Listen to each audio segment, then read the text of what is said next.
Hello everyone, welcome back to my channel. आज हम लोग अकाउंटिंग चैप्टर 1 का पार्ट 2 कवर करेंगे। कल हम लोगों ने पार्ट 1 कवर किया था लास्ट वीडियो में। अगर आपने वो मेरी वीडियो नहीं देखी है, लिंक डिस्क्रिप्शन बॉक्स में दिया हुआ है, आप उसे जाकर देख सकते हैं। अगर आपको मेरी वीडियो के नोट्स चाहिए, पीडीएफ नोट्स, तो वो मैं लिंक दे दूंगी टेलीग्राम का। आप वो नोट्स भी वहाँ से पीडीएफ फाइल भी डाउनलोड कर सकते हैं। आज हम लोग objectives, advantages, disadvantages, branches of accounting cover करेंगे। ठीक है, ये थ्योरी बेस है, बहुत ही सिंपल टर्म्स में हम लोग कवर करेंगे। तो चलिए स्टार्ट करते हैं।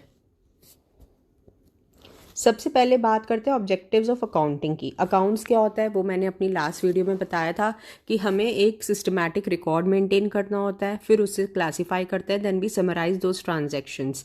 ठीक है, वो हम क्यों करते हैं? ताकि हमें जो है सारा डेटा एक ही जगह पे मिल जाए, ताकि हम लास्ट में ये पता कर सके कि हमें कितना प्रॉफिट हुआ है, कितना लॉस हुआ है। अब वन बाय वन करके हम लोग ऑब्जेक्टिव्स को डिस्कस करते हैं। सबसे पहले keep systematic record of business transactions. इसका मतलब क्या हुआ कि हम लोग जो भी ट्रांजैक्शन कर रहे हैं बिजनेस की, डे टू डे जो भी हमारा खर्चा हो रहा है, छोटे से छोटा, चाहे वो स्टेशनरी से रिलेटेड हो, चाहे वो सेल और परचेज से हो, गुड्स हमने खरीदे, गुड्स हमने बेचे, हमने कितना टैक्स पे किया, हमने कितनी सैलरी और वेजेस पे करी, ये सारी चीज़ों का एक रिकॉर्ड मेंटेन करना, ताकि ये सारी चीज़ें हमारा कितना खर्चा हो रहा है और हमें कितना पैसा आ रहा है, ये सारी चीज़ों की ट्रांजैक्शंस हमें एक जगह पे मिल जाए। इसीलिए हम इन ट्रांजैक्शंस को रिकॉर्ड करते हैं, ताकि इनका एक रिकॉर्ड बन सके। फिर आती है बात कैलकुलेशन ऑफ प्रॉफिट और लॉस ऑफ द बिजनेस। बहुत ज़रूरी है। अगर हम उन ट्रांजैक्शंस को रिकॉर्ड नहीं करेंगे, हम उन्हें मेंटेन नहीं करेंगे, तो हमें पता नहीं चलेगा कि हमें कितना मुनाफा हो रहा है, हमें कितना लॉस हो रहा है। हमें कैसे पता चलेगा कि जो हमने कॉस्ट लगाई है उस पर हमें कोई रिटर्न मिल रहा है कि नहीं मिल रहा है? क्योंकि बिजनेस अगर हम स्टार्ट करते हैं तो प्रॉफिट मोटिव से स्टार्ट करते हैं, तो ये जानना बहुत ज़्यादा ज़रूरी हो जाता है कि हमें कितना प्रॉफिट हो रहा है हमारे काम पे। ठीक है, थर्ड पॉइंट आता है to know the financial position of the business. Financial position का मतलब क्या होता है कि कंपनी के पास कितनी असेट्स हैं। सिर्फ गुड्स एंड सर्विसेज तो नहीं हो सकती, कितने असेट्स हैं, कैसे, मतलब कि कितनी प्रॉपर्टी है या कितनी लैंड है, कितनी मशीनरी है, कितना स्टॉक है, ये सारी चीज़ें हमें पता चलती हैं। फिर उसके बाद कंपनी की क्या वैल्यू है, मार्केट वैल्यू क्या है मार्केट में, ये सारी चीज़ें। फिनेंशियल पोजीशन मतलब कि ये हमें बैलेंस शीट से पता चलती है, जो हम आगे डिस्कस करेंगे। अभी इसलिए हम नहीं डिस्कस कर रहे इतना डिटेल में क्योंकि आप कंफ्यूज हो जाएंगे। अभी हम लोग सिर्फ सिंपल टर्म्स में रखेंगे। असेट्स क्या होता है हमारी, जैसे फिक्स्ड असेट्स, जैसे लैंड हो गई, मशीनरी हो गई, स्टॉक हो गया, कितनी वेल्थ है कंपनी की, गुडविल क्या है कंपनी की मार्केट में, ये सारी चीज़ें हमें फिनेंशियल पोजीशन से पता चलती है। तो ये हमें तभी पता चल सकती है जब हम account, proper record of accounts maintain करेंगे। तो फिर बात करते हैं providing accounting information to the users. Users मैंने लास्ट वीडियो में बताया था।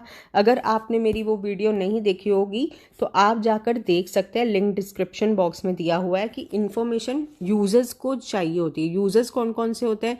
जैसे कि हमारे कस्टमर्स हो गए, बैंकर्स हो गए जो हम लोगों को क्रेडिट देते हैं, फिर उसके बाद हमारे क्रेडिटर्स हो गए जो हमें माल क्रेडिट पे दे रहे हैं, सप्लायर्स हो गए।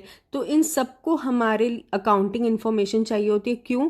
क्योंकि उनको देखना है कि हमारा बिजनेस कैसे परफॉर्म कर रहा है, क्या हमारा बिजनेस इतना अच्छे से परफॉर्म हम लोग कर पा रहे हैं कि हम जैसे बैंक से अगर हमने लोन लिया तो हम उनको उस लोन का इंटरेस्ट रीपे कर पाए, हम वो लोन रीपे कर पाए, उनको इंटरेस्ट टाइमली दे पाए। तो ये सारी चीज़ें जानने के लिए providing accounting information to the users, it's very important. ठीक है, आगे बढ़ते हैं। फिर आती है बात to ascertain growth of the business. ठीक है, ग्रोथ कैसे पता चलेगी? हमने इस साल कितना प्रॉफिट अर्न किया। ठीक है, 2015 में हमारा कितना प्रॉफिट है। अब हमें पता करना है कि 2016 में हमारे बिजनेस की कितनी ग्रोथ हुई थी। तो ये हमें कैसे पता चलेगा कि हमारा प्रॉफिट इस साल 1 करोड़ था, नेक्स्ट ईयर हमारा 1.20 करोड़ है, तो हमें इतना प्रॉफिट हो रहा है, यानी कि हमारी कंपनी ग्रो कर रही है। ठीक है, तो वो हम कैसे करेंगे? जब हम proper books of accounts maintain करेंगे। तो अगर हमने अकाउंट्स नहीं मेंटेन किए हैं तो हमें कैसे पता चलेगा कि हमें कितना प्रॉफिट हुआ था? अब बात करते हैं to make inter firm comparisons. एक बिजनेस, एक ही तरीके का काम दो कंपनीज कर रही हैं। ठीक है, अब इन दोनों कंपनीज में क्या डिफरेंस है, कौन सी कंपनी बेटर परफॉर्म कर रही है, ये भी हमें उसके फिनेंशियल स्टेटमेंट से पता चलेगा। यानी कि जो बैलेंस शीट्स होंगी उसमें जो प्रॉफिट एंड लॉस दिया होगा, प्रॉफिट एंड लॉस अकाउंट होगा, ये सब हम लोग आगे पढ़ने वाले हैं, तो आप कंफ्यूज मत होइएगा। तो प्रॉफिट एंड लॉस अकाउंट से हमें पता चलता है कि दो फर्म्स के बीच में कौन सी फर्म ज़्यादा अच्छा परफॉर्म कर रही है। ठीक है, तो इसीलिए अकाउंट्स इम्पॉर्टेंट है। ये हमारे ऑब्जेक्टिव्स हैं, ये सारे ऑब्जेक्टिव्स हमने डिस्कस किए। अब हम बात करते हैं एडवांटेजेस एंड डिसएडवांटेजेस की। अब एडवांटेजेस ऑफ अकाउंटिंग में आते हैं। एडवांटेजेस क्या होता है कि सबसे पहली एडवांटेज क्या है हमें, it provides complete and systematic records, मतलब कि हमें सारे रिकॉर्ड्स एक ही जगह पे मिल जाते हैं। हमें इसका क्या बेनिफिट है कि हमने डे टू डे जो भी ट्रांजैक्शंस करी, हमने वो ट्रांजैक्शंस को मेंटेन कर लिया, अब उसका हमें सारा रिकॉर्ड एक ही प्लेस पे मिल गया है।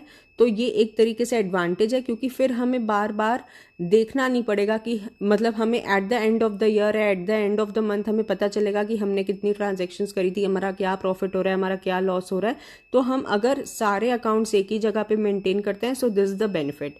Now it provides information about profit and loss. वही बात फिर से सेम ही है कि हमें कितना प्रॉफिट हो रहा है, कितना लॉस हो रहा है, हमें अकाउंट से ये पता चलता है। Then it provides information regarding financial position of the firm, ये हम ऑलरेडी डिस्कस कर चुके हैं।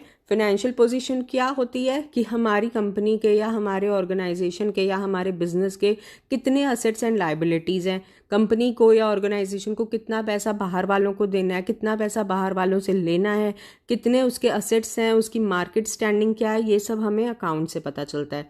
Then it facilitates comparative study.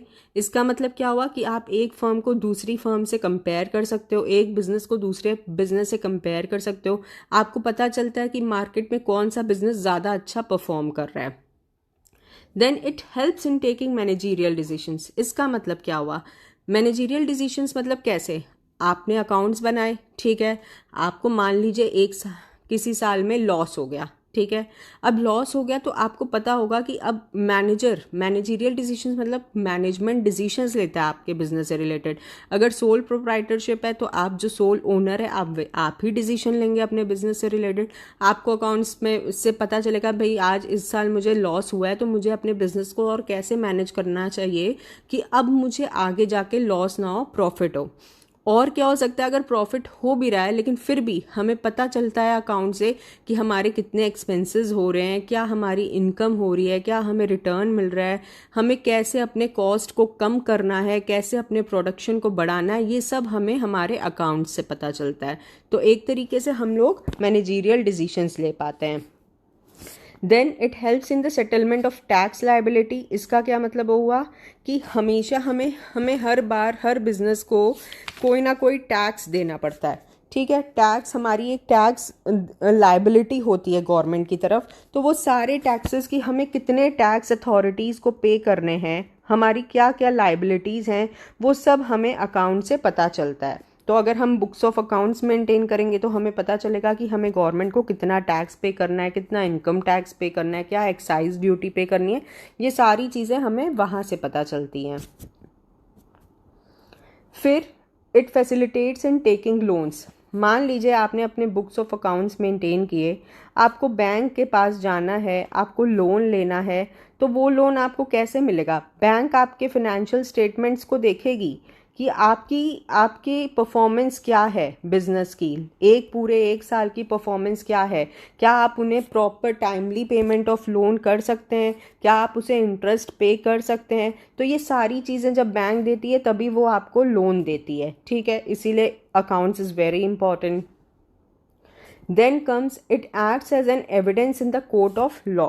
कैसे, जैसे मान लीजिए आपके सप्लायर ने आपके ऊपर ये केस कर दिया कि मेरा पैसा मुझे वापस नहीं मिला है, तो अगर आपने बुक्स ऑफ अकाउंट्स नहीं मेंटेन किए होंगे तो आप कैसे कोर्ट ऑफ लॉ में प्रूव कर सकते हैं कि भाई मैंने पैसा वापस दे दिया था कि और सप्लायर गलत बोल रहा है। तो इसीलिए अकाउंट्स मेंटेन करना बहुत ज़्यादा ज़रूरी है ताकि आपके ऊपर कोई भी गलत फ्रॉड का केस ना लगा सके।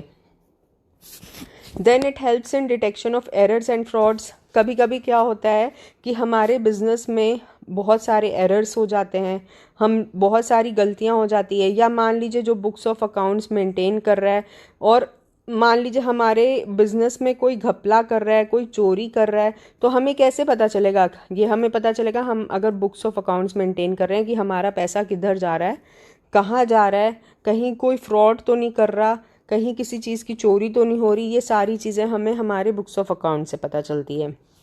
And facilitate sale of business, हमें पता चलता है कि हमारी बिजनेस की वैल्यू क्या है। हमारी बिजनेस की वैल्यू क्या है वो हमें कैसे पता चलेगा? हमारे फिनेंशियल स्टेटमेंट से पता चलेगा। अगर हमें अपने बिजनेस को बेचना है तो हमें पता होना चाहिए कि हमारी बिजनेस की वैल्यू क्या है। अगर हमें किसी शॉप को खरीदना है तो हमें पता होना चाहिए कि हम उस शॉप की क्या वैल्यू है। तो ये सारी चीज़ें हमें अकाउंट से पता चलती हैं। चलिए आगे बढ़ते हैं। अब बात करते हैं डिसएडवांटेजेस ऑफ अकाउंटिंग की। पहली डिसएडवांटेज है it is based on accounting concepts and conventions. इसका मतलब क्या हुआ कि अकाउंटिंग कॉन्सेप्ट्स एंड कन्वेंशंस आप आगे पढ़ेंगे, फिर भी मैं बता देती हूँ कि कभी कभी क्या होता है कि अकाउंट्स में एक चीज़ आती है कि अकाउंटिंग कॉन्सेप्ट्स और कन्वेंशंस बहुत सारे होते हैं। फॉर एग्जाम्पल, जैसे कि हम लोग जब लैंड एंड बिल्डिंग को बैलेंस शीट में लिखते हैं, उसके प्राइस को लिखते हैं, तो उसका जो प्राइस हम लेते हैं वो हिस्टोरिकल कॉस्ट होता है। ये हम जब बैलेंस शीट पढ़ेंगे तो आपको पता चलेगा हिस्टोरिकल कॉस्ट लेते हैं। लेकिन लैंड की वैल्यू तो बढ़ती रहती है, लेकिन बैलेंस शीट में हम लोग कौन सी ले रहे हैं? जो हमने लैंड 10 साल पहले जिस रेट पे खरीदी थी, हम उसी रेट पे उसको बैलेंस शीट में नोट कर रहे हैं, उसी प्राइस पे हम लोग दिखा रहे हैं। तो इसका मतलब क्या हुआ कि ये जो कॉन्सेप्ट्स और कन्वेंशंस के ऊपर बेस्ड है, ये एक तरीके से गलत हो जाता है। इसकी एक डिसएडवांटेज है, क्योंकि लैंड की प्राइस तो बढ़ रही है, तो एक तरीके से ये क्या हो गया, हमारी बैलेंस शीट में हमारी बिजनेस की फाइनेंशियल पोजीशन गलत तरीके से शो हो रही है। Then it is based on personal judgement. Personal judgement कैसे? जैसे क्योंकि because accounts is science as well as an art भी कहते हैं, तो हर एक इंसान का काम करने का तरीका अलग अलग होता है। तो जब अलग होता है तो वो अलग तरीके से उन कॉन्सेप्ट्स को और कन्वेंशंस को, प्रिंसिपल्स को यूज़ करता है। उसको प्रिंसिपल्स को तो वो यूज़ कर रहा है, लेकिन उसको किसी और तरीके से देख रहा है। जैसे कि डेप्रिसिएशन है, डेप्रिसिएशन में भी दो तरीके के होते हैं, एक स्ट्रेट लाइन मेथड होता है, एक रिटन डाउन वैल्यू मेथड होता है। अब वो कौन से मेथड को यूज़ कर रहा है उसके ऊपर डिपेंड करता है, ठीक है। तो आप किस तरीके से किस ढंग से काम कर रहे हैं उसके ऊपर भी डिपेंड करता है। So therefore it is the disadvantage of accounting. Now it lacks qualitative information. How does it lacks qualitative information? Qualitative information का मतलब क्या हुआ? मान लीजिए स्ट्राइक हो गई, दो एम्प्लॉयज़ के बीच में डिस्प्यूट हो गया, ठीक है, दो एम्प्लॉयज़ के बीच में डिस्प्यूट हो गया। आप क्या कर सकते हैं? इससे आपके बिजनेस को नुकसान तो हो रहा है, बहुत ज़्यादा नुकसान हो रहा है, लेकिन हम इस चीज़ को रिकॉर्ड नहीं कर सकते। क्यों नहीं रिकॉर्ड कर सकते? क्योंकि ये मनी टर्म्स में नहीं होता है, क्योंकि ये मनी टर्म्स में नहीं है। हमने पढ़ा था कि अकाउंट्स में हम लोग वही ट्रांजैक्शंस यूज़ करते हैं जो मनी टर्म्स में हम लोग मेजर कर सकते हैं। अब स्ट्राइक हो गई, क्या हम इसे मनी टर्म्स में मेजर कर सकते हैं? एम्प्लॉयज़ का डिस्प्यूट हो गया, एम्प्लॉयज़ ऑफिस में टाइमली काम नहीं कर रहे हैं, वो ठीक तरीके से काम नहीं कर रहे हैं, हमारी बिजनेस की इमेज डाउन हो रही है, लेकिन क्या हम उसे मनी टर्म्स में रिकॉर्ड कर सकते हैं? नहीं कर सकते हैं। Now it suffers from window dressing. Window dressing कैसे? कि देखिए, आपके स्टॉक का प्राइस है 100 रुपये, ठीक है, आपके स्टॉक का एक्चुअल प्राइस है 100 रुपये, लेकिन आपने उसे बढ़ा के 150 रुपये अपने अकाउंट्स में दिखा दिया, ठीक है। एक प्रोडक्ट का प्राइस 100 रुपये, आप उसे दिखा रहे हैं 150 रुपये, यानी कि आप उसकी क्या कर रहे हैं? विंडो ड्रेसिंग कर रहे हैं, ठीक है। तो आपने 1 लाख के स्टॉक को अगर 1.5 लाख दिखा दिया, तो एक तरीके से आप क्या कर रहे हैं?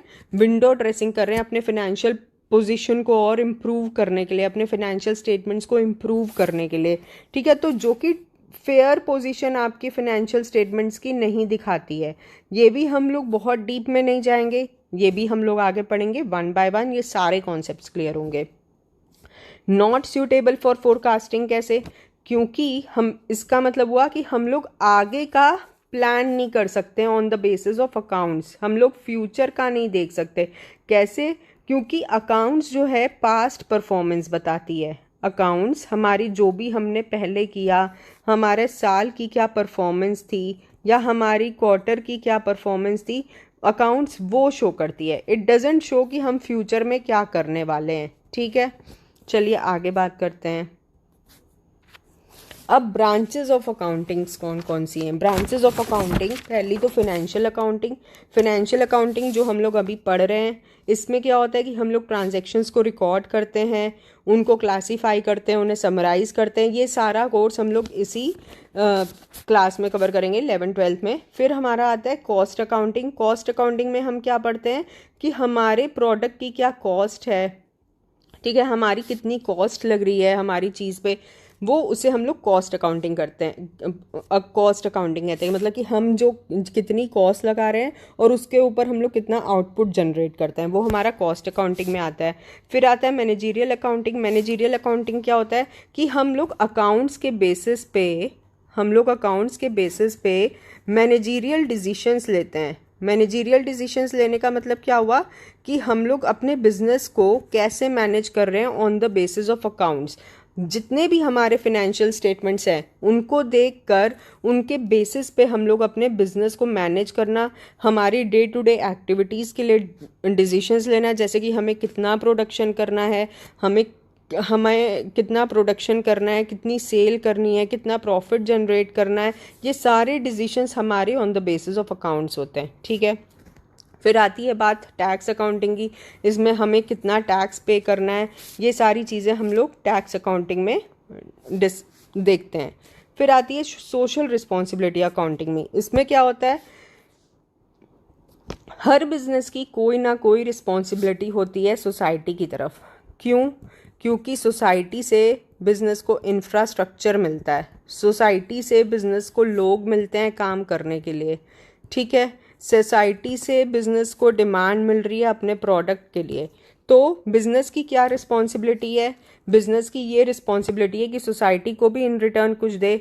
वो कैसे देगी? जैसे कि क्लब्स बनाए, हॉस्पिटल्स बनाए, अपने एम्प्लॉयज़ के बच्चों के लिए स्कूल्स में एडमिशन कराए या स्कूल्स बनाए, फ्री एजुकेशन प्रोवाइड करे।